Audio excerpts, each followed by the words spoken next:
ஓம் நமச்சிவாய் பரமாத்மாவே. ஓம் நமோ நாராயணா. நெல்லையப்பரே காந்திமதி. திருச்செந்தூர் முருகா, பழனி முருகா, உங்களை அனைவரையும் வணங்கி இப்பொழுது நாம் அறிய இருப்பது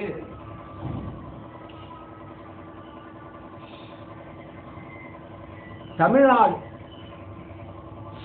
தமிழ் பேசும் தமிழ்நாடு. இதனுடைய தலைநகரம் சென்னை. அறிஞர் அண்ணா காலத்திலிருந்து மதராஸ் என்ற இடத்தை, மதராசு மாகாணம் என்ற ஒரு சொல்லை நீக்கி சென்னை மாகாணம் என்று பெயர் சூட்டப்பட்டது. அறிஞர் அண்ணா காலத்திலே தமிழ்நாடு, தமிழ்நாட்டிற்கு தலைநகரம் சென்னை. சென்னப்ப நாயக்கன் ஆண்ட அந்த இடமானது இப்பொழுது சென்னை பட்டணமாக இருந்து இப்போ சென்னையாக மாறி இருக்கின்றது. நமது தலைநகரம், தமிழ்நாட்டினுடைய தலைநகரம். இந்த கடந்த மாதங்களிலே நாம் ஒரு சிறப்பு வாய்ந்த ஒரு சென்னை மாநகரம், அங்கு இல்லாத ஒரு நடக்கக்கூடாத ஒரு நிகழ்ச்சி நடந்துவிட்டது. மழைக்காலம், ஐப்பசி கார்த்திகை மழைக்காலம். இந்த காலகட்டத்திலே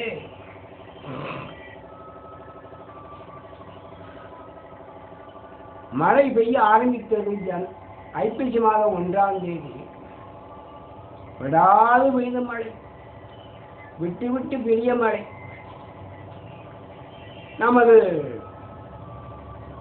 நம்மையும் நம்முடைய அரசாங்கத்தையும் எச்சரிக்கை செய்தது வானிலை ஆராய்ச்சி நிலையம். தமிழ்நாட்டிலே இருக்கக்கூடிய வானிலை ஆராய்ச்சி நிலையம், இந்தியாவிலே இருக்கக்கூடிய ஆராய்ச்சி நிலையம், அகில உலகத்திலே இருக்கக்கூடிய நாசா, அந்த ஆராய்ச்சி நிலையம் நமது தலைநகரை மழை கடுமையாக தாக்கும், கடலோர பகுதிகளெல்லாம் கடுமையாக தாக்கும். கடலூர், சென்னை, திருவள்ளூர் மாவட்டம், தூத்துக்குடி, காஞ்சிபுரம், இப்படி பல மாவட்டங்கள் கடுமையாக மழை பெய்து பாதிக்கப்பட்டன. இவ்வாறு இருக்க கடந்த காலத்திலே சுனாமி கூட வந்தது. மெரினா கடற்கரை ஓரமாக வந்துவிட்டது. அது ஒரு பெரிய ஆபத்திலிருந்து தப்பியது. இன்னொரு கல்பாக்கம் என்ற ஒரு அணுகுலை இருக்கின்றது. நல்ல வேளை அது சேதாரம் ஆகவில்லை. என்றாவது ஒரு நாள் சேதாரம் ஆகிவிட்டால் எந்த ஒரு கருவியை எடுத்துக்கொண்டாலும், இந்த பூமியை எடுத்துக்கொண்டால் கூட என்றாவது ஒரு நாள் பூமி அதிர்வு ஏற்படுகிறது. அந்த இடத்திலே பூமி அதிர்வுகள் இல்லாவிட்டாலும் கூட கருவி, மனிதனுடைய தவறுகள், கருவி தவறுகள் இப்படி ஏற்படுமானால் பேரிழப்புகள், பேரழிவுகள் சுற்று வட்டாரத்தையே 60-50 கிலோமீட்டர் சுற்று வட்டாரத்தையே நாசமாக்கிவிடும், தரைமட்டமாக்கிவிடும், சாம்பலாக்கிவிடும். அந்த அணு உலையானது அணு உண்டை விட ஒரு பெரிய சேதாரத்தை உண்டு பண்ணும். சுனாமி அவ்வாறுதான்.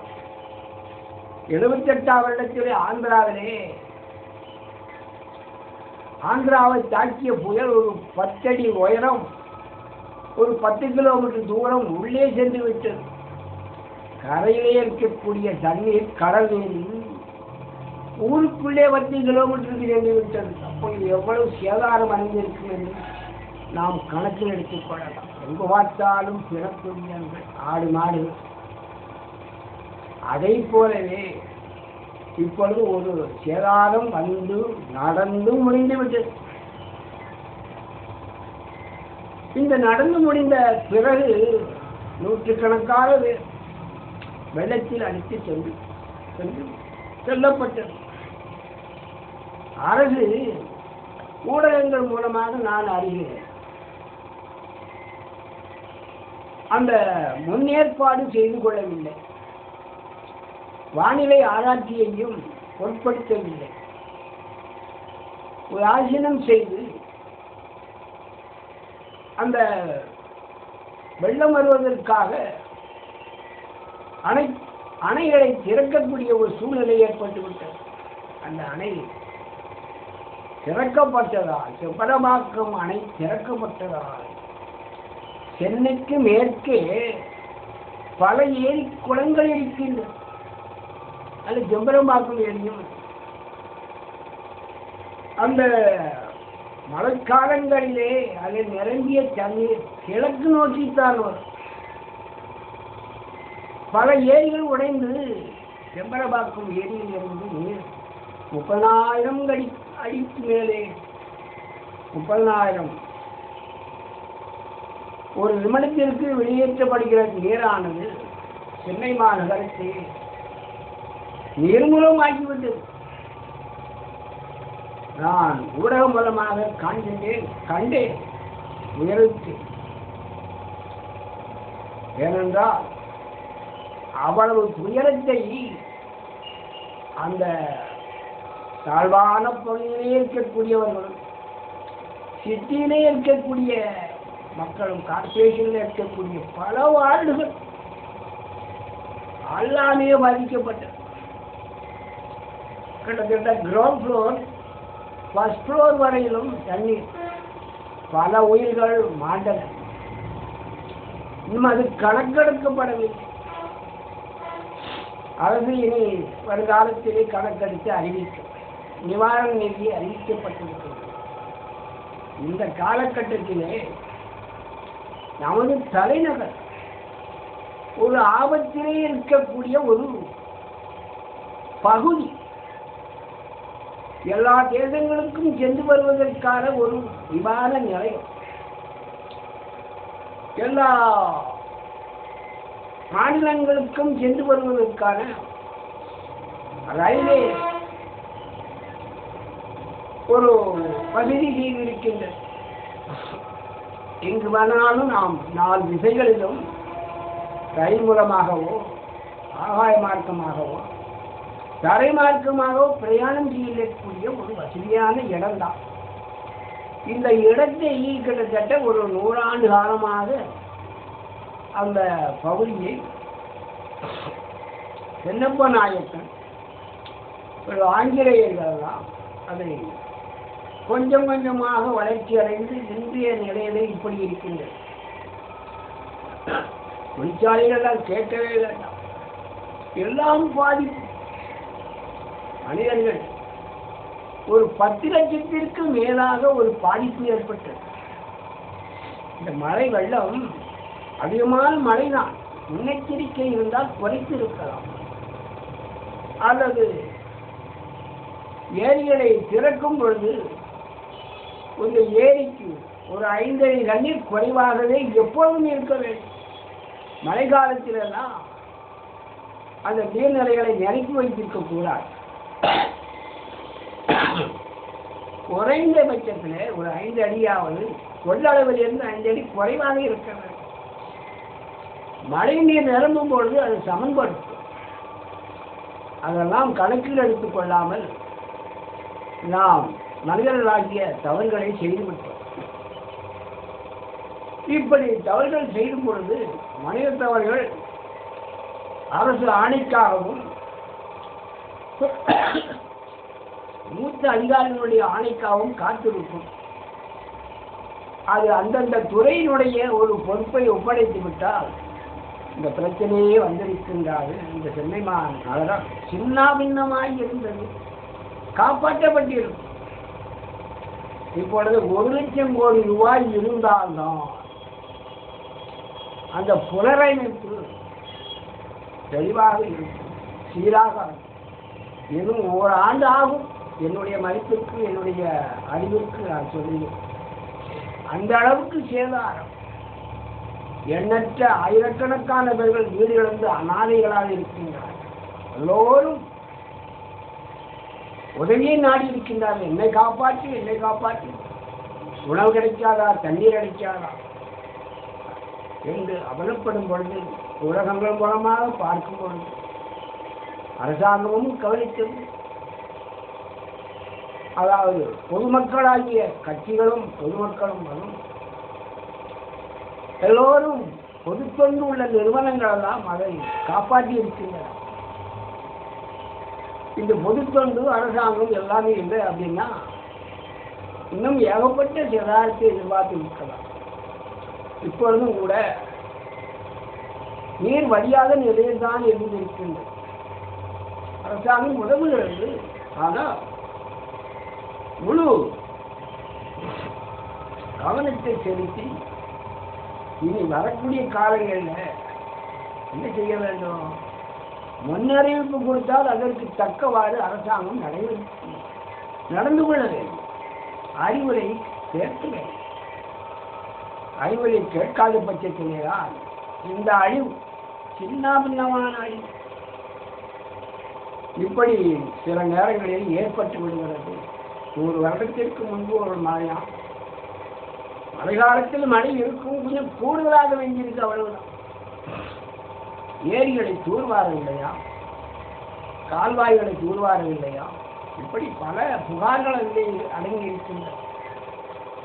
ஏன் இந்த புகார்கள் வருவதற்கு அரசாங்கம் அது செவி சாய்க்காமலும் அது கவனிப்பாலும் அதை விட்டுவிட்டது. அது அரசாங்கம் சொல்லக்கூடிய பதில். இருப்பினும் எல்லோரும் குற்றம் சாட்டுகிறார். பொதுமக்களும் அரசாங்கத்தினுடைய எதிர்கட்சிக்காரர்கள் அத்தனை பேரும் குற்றம் சாட்டுகிறார். இந்த நிலை இந்த இப்பொழுது நடந்து கொண்டிருக்கின்ற அரசாங்கத்திற்கு இது வேண்டுமா? ஏன் பிறர் சொல்லை கேட்டால் என்ன? கேட்கக்கூடாத ஒரு பட்சத்தில் தான் இந்த நிலைமை ஏற்பட்டு இருக்கின்றது என்று நான் கருதுகிறேன். என்னுடைய கருத்து. ஆக இன்று நாம் பார்க்க இருப்பது தலைநகரை மாற்றி அமைக்க வேண்டும். முன்பு எம்ஜிஆர் அவர்கள்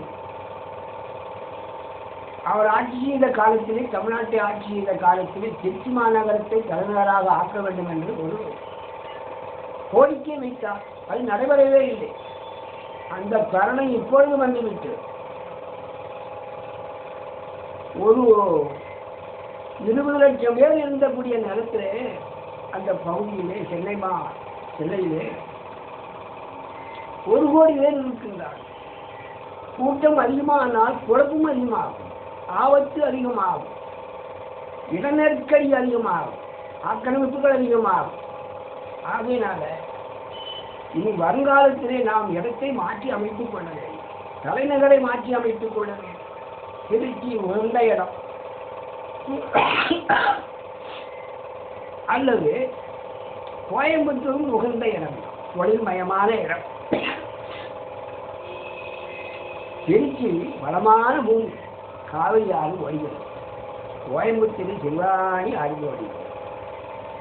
இதை தேர்ந்தெடுத்து நாம் மாற்றி அமைத்துக் கொள்ள வேண்டும். இனி வரக்கூடிய அரசாங்கம் அதை செய்யும் என்று நான் நம்புகிறேன். ஓம் நமச்சிவாய்.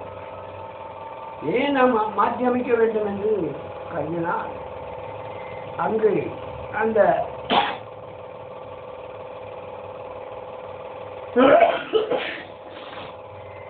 திருச்சிராப்பள்ளி தமிழ்நாட்டினுடைய மையப்பகுதி.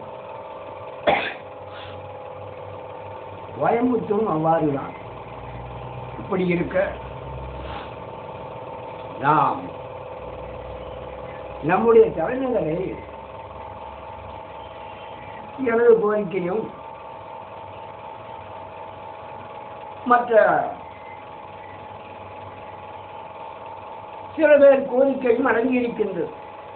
அது பல பேர் கோரிக்கையாக மாறலாம்.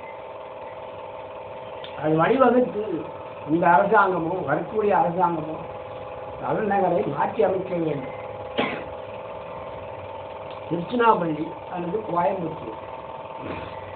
எல்லா வளங்களும் எல்லா நிலைகளும் அந்த பொருள் இருந்த இடம். ஆகையினால நாம் அந்த இந்த துன்பங்களில் இருந்து விடுபடுவதற்கு சாலை சிறந்த தலைநகரை மாற்றிய வைத்துக் கொள்ள வேண்டும். அந்த கால அரசர்களெல்லாம் தலைநகரை மாற்றி அமைத்து அரசாண்டார்கள். வரலாறு இருக்கின்றது.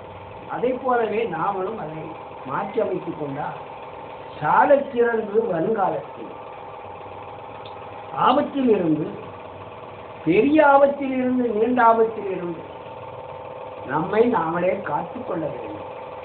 நமக்கு நாமே ஒரு காப்பீட்டு திட்டத்தை வகுத்துக் கொண்டு இனி வருங்காலத்தில் அரசியல் தலைவர்கள், பெரியோர்கள், சட்டமன்ற உறுப்பினர்கள், பார்லிமெண்ட் உறுப்பினர்கள், அரசாங்கம், ஐஏஎஸ் ஐபிஎஸ் அதிகாரிகள், விஞ்ஞானிகள், ஆண்டோர்கள் இவர்களெல்லாம் சேர்ந்து ஒரு முடிவெடுத்து இந்த தலைநகரை மாற்றி அமைத்துக் கொள்ள விருப்பம் தெரிவித்து ஒரு மெமோரண்டம் தயாரித்து அரசாங்கத்துக்கு மத்திய சர்க்காருக்கு அனுப்பித்து அதை வழிவகை செய்து மாற்றி அமைத்துக் கொள்ள ஏற்பாடு நாமே செய்து கொள்ள வேண்டும் என்று கேட்டுக்கொண்டு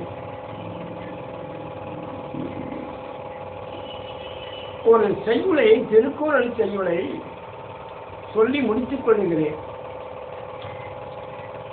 திருவள்ளுவர் அரசியலையும் சொல்லியிருக்கிறார்.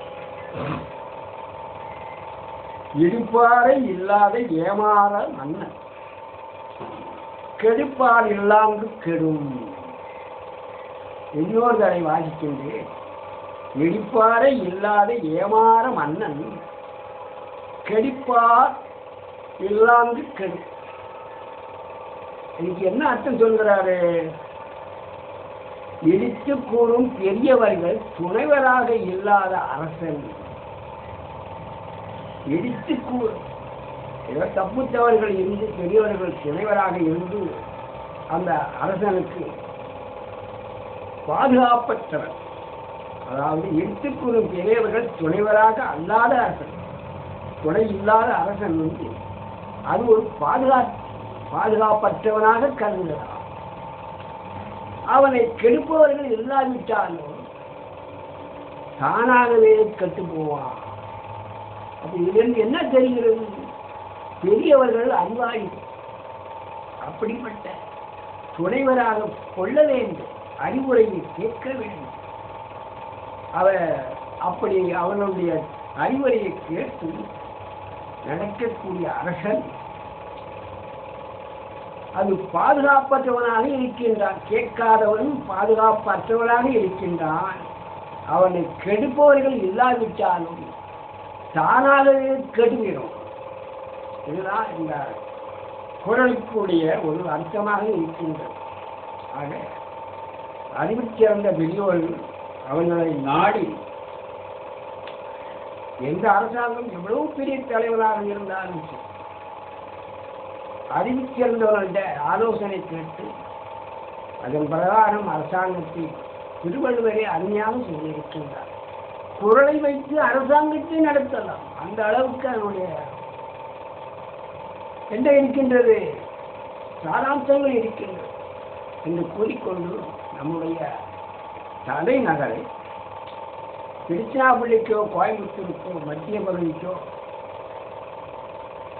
நம்முடைய பெரும் வரக்கூடிய துன்பத்தில் இருந்து காத்துக்கொள்ள திருச்சிராப்பள்ளியை அல்லது கோயம்புத்தூரை தலைநகராக கொண்டு ஆட்சி செய்வோம், ஆட்சி பண்ணுவோம்.